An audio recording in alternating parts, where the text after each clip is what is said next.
My name is Rich Campbell. I've been a resident of this county most of my life. We lived elsewhere for a short time. I've been married to Mary for 50 years. We have 5 grandkids, 1 great-grandchild. I've been very involved in our community and church and served on various boards, and also involved heavily in music. And thanks a lot for having me. Appreciate everyone who come. Thanks. Okay, Ken? Hi, my name is Kim Smith. I've lived in the county for 55 years. Went to school and got married in the cities for 4, because I'm really 59 for those who went to school with me. I've been married for 39 years. I've got 2 kids that graduated from Mora High. They were very active 4-H members. My wife and I were coaches in 4-H for over 10 years, and appreciate you all coming out. And it's been a pleasure of mine to serve you for the last 8 years. Okay, thank you. Well, speaking with people, and this is going to be tough because you just had the county commissioners go before us, so they got to read the first stuff. Jobs, of course, are the toughest, losing the businesses. Another problem we have in the township is employee retention. And we addressed that in the paper. That was one of my things in the paper. We're kind of a training ground here. And when we lose gifted employees that we've put a lot of time in over the years, it costs us a lot of money to replace them. And training is very expensive, especially in the deputies and the social work department. So that's another problem that we have in the county. I'd also say, as long as we have state people here, unfunded mandates has been a real killer for us. Like Les said, we kept the budget 5 out of the last 6 years. Well, 6 years ago when they changed the green acres, they really dumped a load on the counties.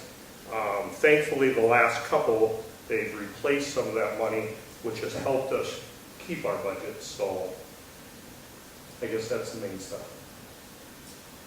Okay, Rich, as you speak with people in the county about your candidacy, what do you find is their biggest concern, and if elected, how would you address those concerns? Well, a lot of the concern I've ran into is taxes. A lot of it is jobs. I've had people tell me I'd rather drive to Mora to work, or instead of Brainerd or Duluth. And the jobs are always important here. We have to see if we can find a way to attract businesses to this area. Yeah, I think it'd be a good idea. I'm not really educated in that area right now, but I sure hope to be, and I would certainly do my best to do that. I think it's very important for the community and the company. Ken? Well, I'm going to say right now, in fact, our last meeting, we just approved a small amount of money to go and look at combining the 2 EDAs, Mora and the county, to see if it's feasible and possible to work together. I believe it is too. One example that worked out here this year, Botel, we were going to be stuck with that property, Blue Water Yachts, here in September, the county was, in the city. And that's a lot of back taxes. Danny Tram came in and bought that, put a business in it. He's spending a lot of money cleaning it up, and he's working with the EDA of Mora right now on a loan that he pays back to improve and put in 20 more employees. So we had a little part of that, and I think that it's a good start. Previous ones talked about, we formed an EDA here this year and have a committee that advises us on that. And I think that's real important. What we're doing right now is all the townships are taking inventory of what they have for commercial property and buildings on that commercial property. And the reason for that, Mora has a list of things, and of course they have an industrial park, but if we have an inventory of what's available in our county, anybody can call, and we have one-stop shopping.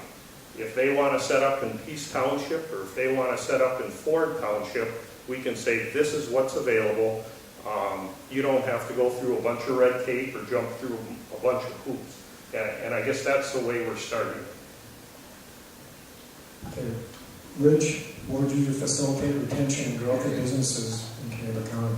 I think like Kim said, we have to maybe have, have what we have available out there so people can look and see what we have to offer.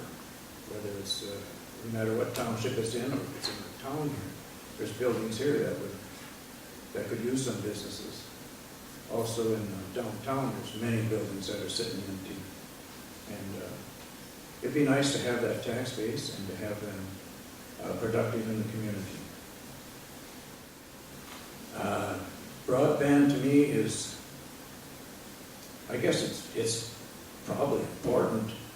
It's not something that I think we should jump into debt for. I don't think that would be necessary. I don't, who would get the profits from it once it was in? If we have a bond for $5 million, or even if it's more than that, by the time it got done, you can be sure it would be higher. Would the county get the profits, or would CenturyLink or somebody get the profits? There's a lot of studies that have to be done on something like that before we jump in there cold and do that. Thanks. Well, I support broadband, and if we have a chance to get half of it paid for by the state, we'd really be foolish not to take advantage of that and put that throughout the county. Now, I sit on the hospital board, and what's coming in the future, it's here already, but not in Kennebunk County because we don't have broadband. It's hard to get rural doctors. We've done real well at the hospital lately, and we have really increased our staff, but the future isn't good for rural doctors. In the future, you're going to visit your doctor on your computer at home, on the internet. They're doing it right now.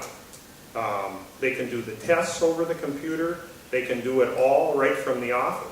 That's going to be important also in our public health department to have that done, where you don't have to send nurses out and stuff as much as possible.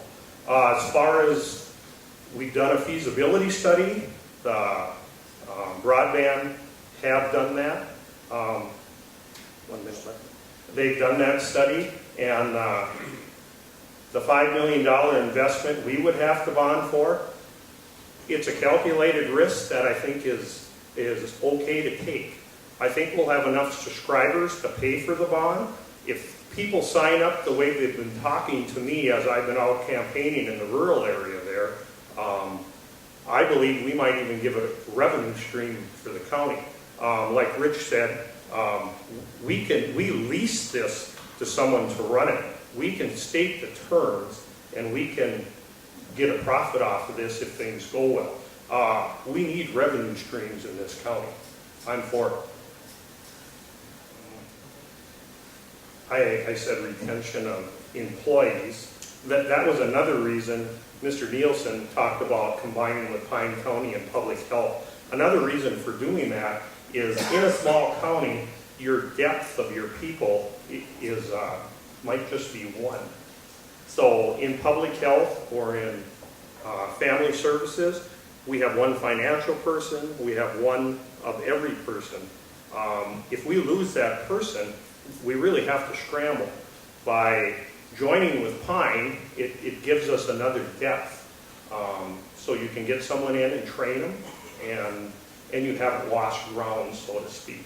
So I think that's one of the big, and the other thing, talking about internet, our land values up here, it's easier to sell your house if you have high-speed internet.